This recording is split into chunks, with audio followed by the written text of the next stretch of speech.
Hello, আমি doctor তামান্না। Clinical থেকে আয়োজিত ধারাবাহিক হেলথ টিপস অ্যান্ড ট্রিক্স এর আজকের পর্বে আমরা কথা বলবো অ্যান্টিবায়োটিকের অপব্যবহার নিয়ে।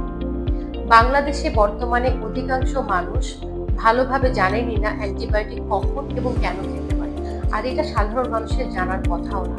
পারতপক্ষে অ্যান্টিবায়োটিক একটি জীবন বাঁচানোর ওষুধ, যেটিকে আমরা লাইফ সেভিং ড্রাগ বলে থাকি, এবং এই অ্যান্টিবায়োটিক একমাত্র চিকিৎসকের পরামর্শ নিয়েই গ্রহণ করা যাবে।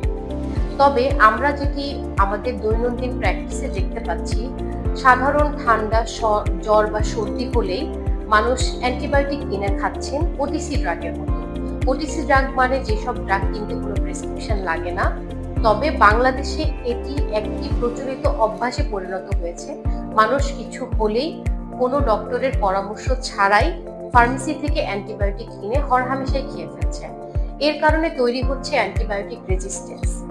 রিসেন্টলি একটি ডেটায় দেখা গেছে যে 4 থেকে 5 বছর বয়সী শিশুদের মধ্যে অধিকাংশ লাইফ সেভিং অ্যান্টিবায়োটিকগুলোর রেজিস্ট্যান্স পরিলক্ষিত হচ্ছে।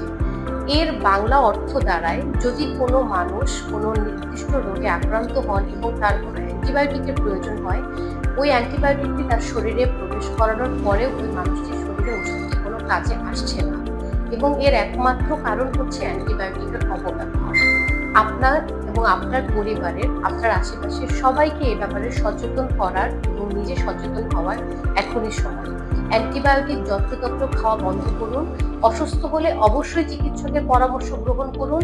প্রয়োজন হলে আপনার চিকিৎসকই আপনাকে অ্যান্টিবায়োটিক প্রেসক্রাইব করবেন। নিজে নিজে অ্যান্টিবায়োটিক খাওয়া থেকে বিরত থাকুন এবং আপনি আপনার ভবিষ্যৎ প্রজন্মকে আজই রক্ষা